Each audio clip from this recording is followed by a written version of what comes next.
Nigel Farage came to Congress. He was stopping by in the United States. There was another section, if you're wondering why Nigel Farage is before Congress, there is another section where Moskowitz asks him about what his plans is in the United States, because, you know, they're curious what you're doing here exactly, considering Nigel Farage is an elected British MP with his own party in the United Kingdom, and at the same time that this hearing was happening, the parliament in the United Kingdom was operating, and so he could be there, he could be testifying, he could be doing his job there. Why are you here? And he refused to really answer any details about it. It was a little strange, but I mean, you know, he's a private citizen, he has the right. Mr. Chairman, Mr. Farage, thanks for being here, coming across the pond. I'm sorry to hear you're leaving the hearing early. Well, it's not a question of leaving the hearing early, but I do have other things to do. Yeah. Oh, where are you going? I'm so sorry about that. It's okay, where are you going?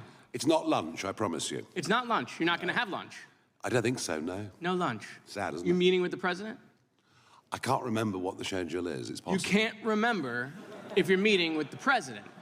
I'm being very polite, and I'm not going to tell you what I'm doing this afternoon, but I can assure you that... But there's the free speech hearing. You're not going to tell me what you're doing this afternoon?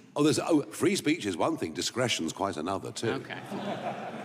All right, so you're leaving to have lunch with the president. So, Mr. Farage, I have a question. Have you heard... Anyway, whatever else he's doing in the United States, I do not know, but he is in the United States. He's testifying before Congress, and he got a lot of pressure from Jamie Raskin. Some of it very good, some of it kind of weak. But the main thing that I took away from it is that at the end of it, especially anything related to Ukraine, when he pressured Nigel Farage and called him like a Putin-loving ex-wife, that really made him uncomfortable. I think in his mind, he could already see the headlines on British tabloids as Nigel Farage torn apart on the issue of Ukraine. And the reason I bring that up specifically is the British public are one of the most pro-Ukraine publics in all of Europe. When you poll them, they're viciously pro-Ukraine when it comes to the British public. Government action is sometimes slower, but when it comes to the public is very, very, very supportive. So supportive that Nigel Farage has gone from saying that Putin is one of the leaders that he most admires to saying that Ukraine's place is inside the bounds of NATO and the North Atlantic Treaty Organization. It is just that he has accepted the political dimensions as they are, that it's not changing. The British public support Ukraine. And so when he brings up his past statements about Putin, he probably looks the most bothered, honestly. But I wanted to check this out because Jamie Raskin has a few duds here, but he also makes Nigel Farage take some real pressure. Check it out. Protectors of free speech, but they only want to protect speech they... Representative from Maryland, by the way. Just want to throw that out there. Protectors of free speech, but they only want to protect speech they agree with. In the UK, Mr. Farage is openly promoting the abolition of the Human Rights Act of 1998 to be replaced with a British Bill of Rights that limits the right of free speech to British citizens and legally sanctioned residents. He complains that racist threats against immigrants are not protected free speech, while he proposes to strip migrants, tourists, and perhaps even visiting American congresspeople of any free speech rights at all. I had my own close encounter with that when Mr. Farage and his team presented for more than an hour in a conversation we had about free speech. And after 3 minutes of talking, he cut me off and terminated the meeting because he didn't like what I was saying. That's the kind of free speech he's committed to. There is a free speech crisis in America today, but there's no free speech crisis in Britain. UK Prime Minister Keir Starmer has not shut down GB News, where Mr. Farage has his own show, just because Mr. Farage has used his airtime to call for banning peaceful protests that he disagrees with. No one has stopped him from going on Russian TV 17 times and saying also and repeating that the one world political leader he most admired was Vladimir Putin, even though Vladimir Putin is a war criminal and a dictator who has regularly interfered in other countries' democratic elections. No one has stopped Mr. Farage from parroting Putin's absurd talking points like... You see, before when you're looking at Farage, he looked like, He was reacting to it. He was making facial expressions, giving like the raised eyebrow, giving like the duck lips. And immediately he brings up the fact that before the 2022 invasion, Nigel Farage used to have a, sing a different tune on Vladimir Putin before it became politically inconvenient. And it took some time for the invasion to really set in and public sentiment in Britain to really take hold before he really committed for, yeah, Ukraine should be in NATO, XYZ, once it was impossible to run away from the political reality. And so I really think this one makes him uncomfortable because this is one of the things that can help to keep his party still in political irrelevance. His party is reformed, by the way. He's no longer in UKIP for anybody who might have, not seen any Brit bongers in the last decade. When Farage claimed that NATO, the U.S. and Britain provoked this war in Ukraine, for a man who fashions himself as some kind of a free speech martyr, Mr. Farage seems most at home with the autocrats and dictators of the world who are crushing freedom on earth. Mr. Farage wants to get rid of the Online Safety Act in his country, a law shepherded by the Conservative Party. Mind you, the Online Safety Act is also very divisive, and it's gotten a lot of critique for exactly what the government should be involved in when it comes to content moderation on the internet, and whether or not it should be basically carding people for accessing content, and how a lot of websites are just not providing the content period. It's a little bit, it's more complicated than the way that Jamie Raskin puts it. But I mean, he's drive-by in British politics quick, so he's trying to stuff in all of his talking points. And implemented by the Labour Party, which bans child pornography online, protects children from harmful content, forbids non-consensual pornography and other unlawful content. He should go and advance the positions he's taking here in Congress today in Parliament, which is meeting today, if he's serious about it. To the people of UK who think this Putin-loving free speech imposter and Trump sycophant will protect freedom in your country, come on over to America and see what Trump and MAGA are doing to destroy our freedom, kidnap college students off the street, ban books from our libraries, militarize our police and unleash them against our communities, take over our universities, wreck our professional civil service, and turn the government into a money-making machine for Trump and his family. You might think twice before you let Mr. Farage make Britain great again. By the end of it, he's the thinking man, Farage. Started with the duck lips, ended with the thinking man pose. Contemplating Mr. Raskin's words. He did leave early. Now, of course, I will say that this free speech hearing did go on for quite some time. And so, these hearings are not a short process. They're for hours and hours and hours. But Raskin did note that after Farage saying that he had to leave early, he did immediately get interviewed by Great Britain News outside right after his time in the committee, which Jamie Raskin noted for all of the committee's attendance. However, it would be consistent with the rules and the practice for a committee for us to send someone inviting to come back, because I think we have 5 or 6 members who haven't questioned yet. Would that be all right if we send someone to go alert me that there's still members waiting to do their questions, just out of courtesy and respect for our colleagues? So what Jamie Raskin is asking, he's asking the ranking member to, now that we know that Nigel Farage is just outside taking questions from Great Britain News, considering that there's 4 or 6 members on the committee who didn't even get to ask their first round of questions before he ducked out of there. Don't know why you would agree to be on a committee if you're not going to, be there for the people who are going to ask you questions. It's the whole fucking point of a committee. Just wanted a quick media appearance. He says he's asking if we can get the staff to go get him while he's doing the interview and bring him back in to answer more questions.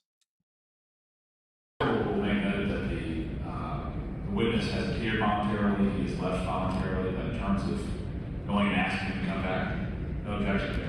Okay, if we could do it, we could find him. I'd like to submit for the record this clip from GB News. British free speech under threat. Nigel Farage says UK is an authoritarian state like North Korea. UK is an authoritarian state like North Korea. Okay, so I want to look at some committees I want to look at some committee hearings. So the first committee hearing I wanted to check out, we looked at a little bit of Nigel Farage talking to Congress recently. We saw the Jamie Raskin section. We're not going to rewatch that today, but there was some other sections that I wanted to check out as well that I didn't see, with some highlights posted on YouTube for when Nigel Farage came to Washington town. Let's check it out. This is from Representative Johnson from Georgia. Attended Trump rallies, correct? I've attended lots of Trump rallies. Make America Great Again rallies, Yes. many of them. And you Upbeat, publicly, optimistic, happy, wonderful, joyous you events. publicly Yes. endorsed his... I thoroughly enjoyed them. I've even spoken of You them. endorsed him for president, and you attended his election night watch party. I did. And you Guilty. consider Trump to be your mentor, correct? No. He's not your mentor? No.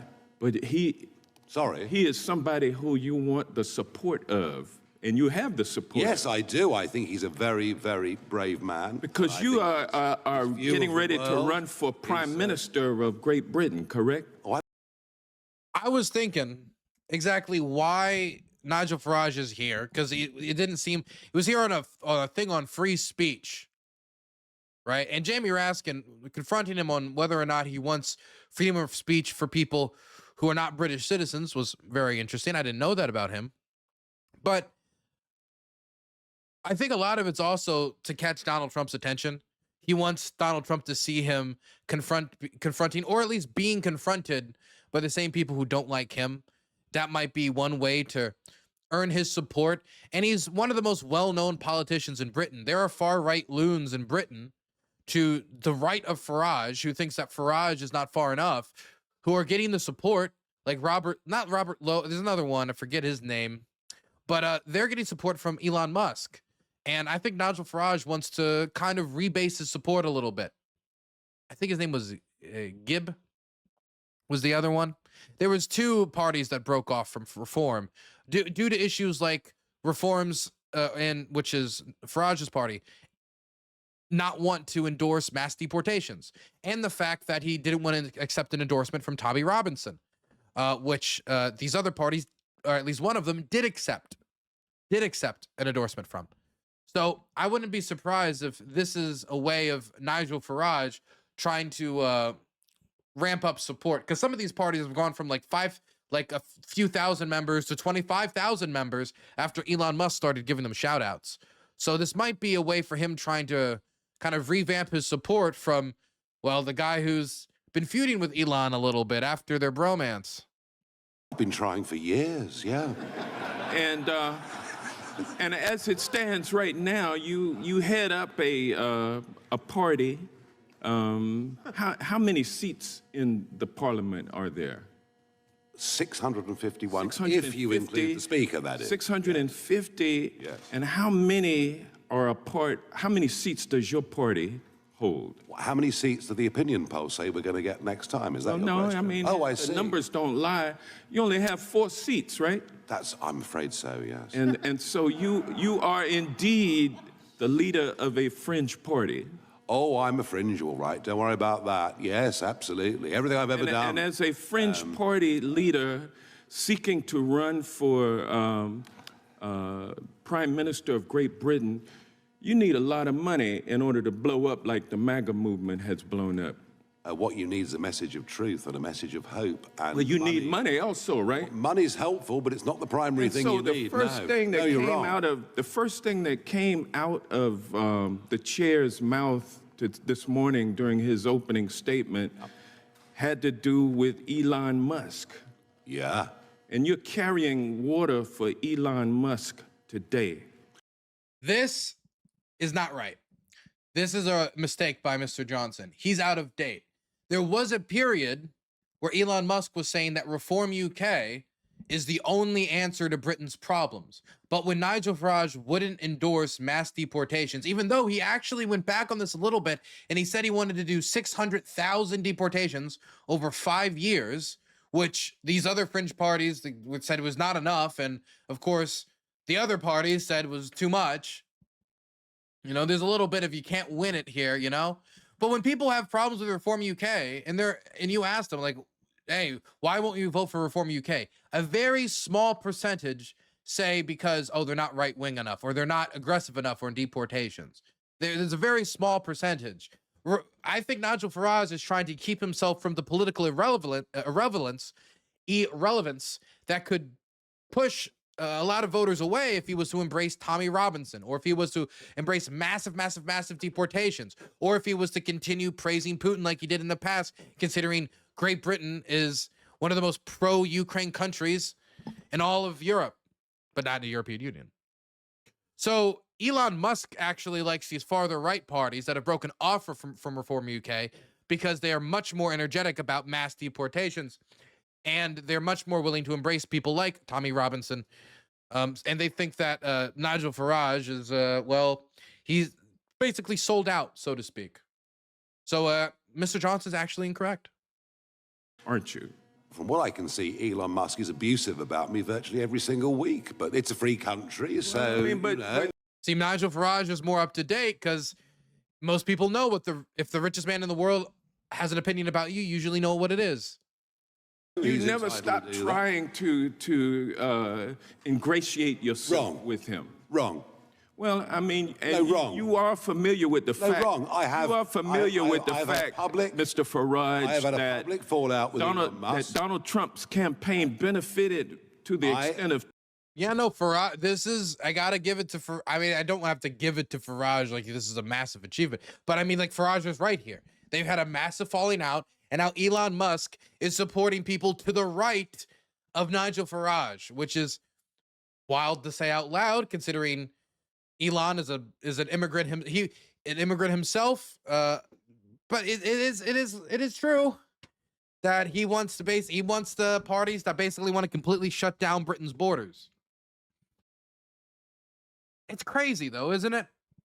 It's crazy how quick Elon Musk's loyalties change. I don't even know how much blame I can give the representative for not being up to date, because Elon Musk's relationships with different politicians do change very rapidly.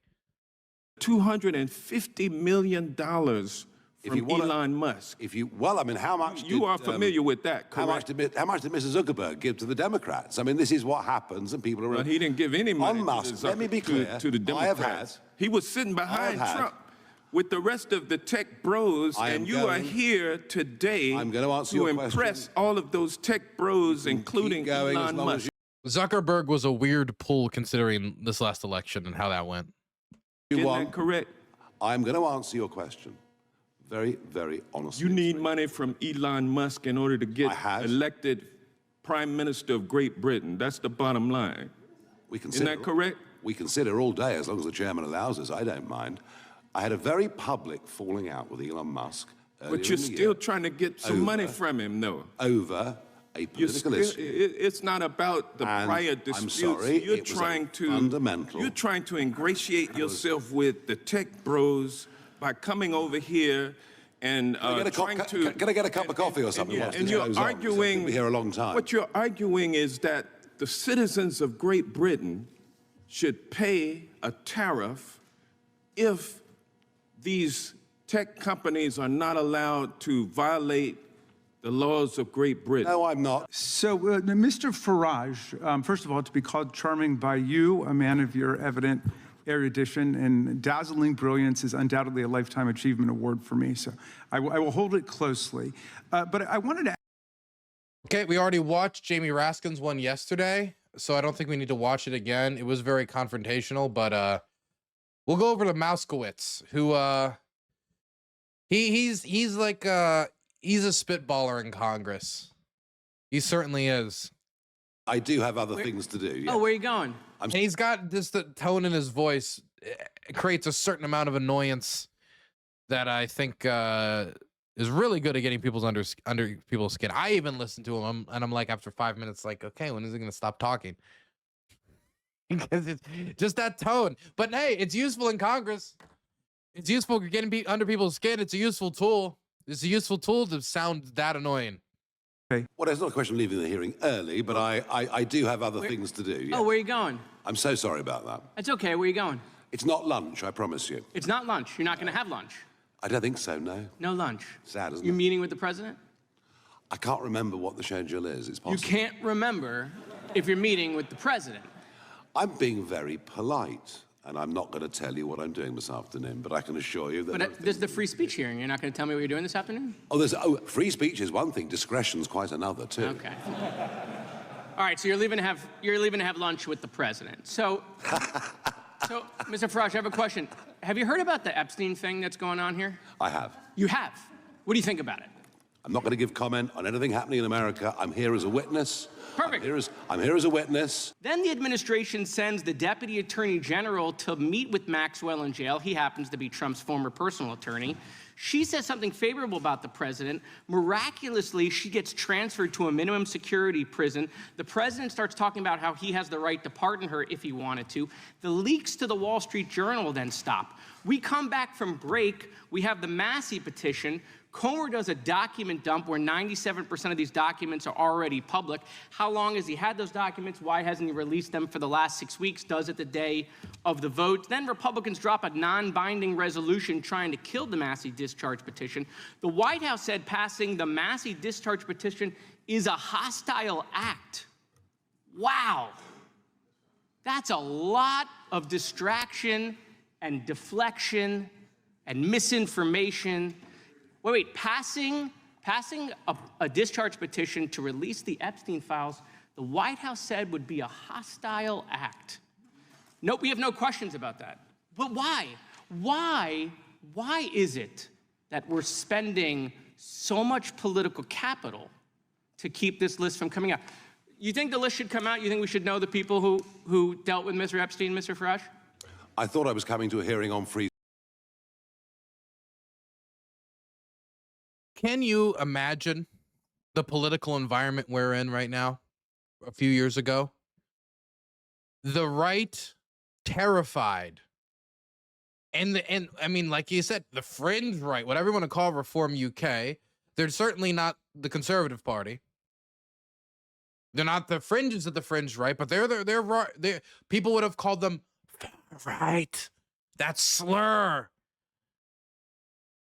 And they can't even answer if whether or not we should know the truth about Jeffrey Epstein. That's how much this has become like a political hot potato of people scared to find out Trump, the person that they've banked their culture change and half their identity on for the last decade, is a diddler or is protecting diddlers. It's not a good look. It's a bad look. Speech, not process. I mean, we can't see the fire, but there's a lot of smoke. Oh, but listen, Whoa, Epstein discharge petition up to 215 signatures, only 4 of which are Republican. We have like what, 214 Democrats? That means we get the last few Democrats to sign that. We're going to be like 1 or 2 votes away, 1 or 2 signatures. If we can get every Democrat to sign this discharge petition, and we get 1 or 2 more Republicans, we got what we need. It's through. It's through. They have to hold a vote on it. And then whether or not it gets through, we're going to have a public record of who is in favor or is not in favor of releasing those files. And man, you know what? I wasn't a huge fan of the idea of like force a vote on Medicare for all. It'll be a great primary or general election tool. I never agreed with that. This one's simple. Everyone knows Epstein. This is an election tool. Anybody who votes against releasing those files, it should be on billboards. Every Dem except one has signed because they're at a funeral. Well, then once they're out, they'll sign it. And then we'll be at 216 signatures, meaning we'll only need 2 signatures. 2 more Republicans. If we can get 2 more Republicans to agree that we should all know what the fuck happened with Jeffrey Epstein, just 2 more. If you have ever had a reason to call your Republican representative, if you're living in a red state, it's right now. By the way, even if you're a lib cuck, when you call him, sound like an angry red meat eating motherfucker, okay? If you're gonna make that call. There are 2 special elections for Congress this month, which may increase the amount of Dems in Congress by 2. Well, that assumes it goes a certain way. But yes, there's no reason that the discharge petition has to succeed right now. A discharge petition can The thing is, discharge petitions historically have been used as leverage tools, a way to embarrass the Speaker of the House to say, hey, you fool, if you don't have a vote or do something on this and compromise with us, we're just going to go around you with enough signatures, and everybody's going to see that you don't have control of Congress. And so if this discharge petition goes through, there's two things from this. Number one, we're going to have a vote on the Epstein stuff. That's the big thing. The second thing is Mike Johnson's going to look like a fool who can't control his flock, so to speak. His Republican flock. Because again, the only way this goes through is if enough Republicans break. Every single Dem who is in Congress right now has put their signature on it, has voted for it. They're out there. Except for one, again, who's at a funeral, will come back, and that'll put us at 216. Two more, and we get it through. Embarrass Mike Johnson, get a vote on the Epstein stuff. They have special elections in very blue districts. Oh, well, that's good. Mike Johnson looks like a fool 24/7. And wouldn't you like to be one of the reasons, though? Why not give another reason? What a stupid reason, too. What a stupid reason. Fuck the donors. If you look like a kitty diddler defender, screw the donors, screw whoever you're protecting, just release it. How bad can it look? How bad can it be that you'd rather look like you're the person standing up for the diddler? And he was like a Gotham-style sex pest. He got out of it. He got out of it, and when he shouldn't have got out of it, when it was illegal that he got out of it, and then Trump put the people who helped him get out of it in his first administration. People forget that shit. It's real. Who was Alex Acosta? Does people remember this shit? Anyway, how bad can it be, Mike Johnson? Mike Johnson, you got to think about yourself for a second. You got to think past MAGA. You got to think past Trump. Here's the good. Sounds like you're discussing process. No. Do you think the list should come out? I have no opinion on it. I don't know at all. So we have victims that were sexually abused by potentially people in power, and we don't know who's on the list. I'm very happy. Hold on, Mr. Farage. We don't know who's on the list. We don't know. We don't know who's on the list. We don't know if the president is or is not. I'm not going to say he is or isn't. I'm just going to say these are weird behaviors. In the UK, Mr. Farage is openly promoting the abolition of the Human Rights Act of 1998 to be replaced with a British Bill of Rights that limits the right of free speech to British citizens and legally sanctioned residents. We watched this section yesterday already. My God, Nigel Farage did get some heat in Congress. No wonder he left early, man. To talk to GB News, too.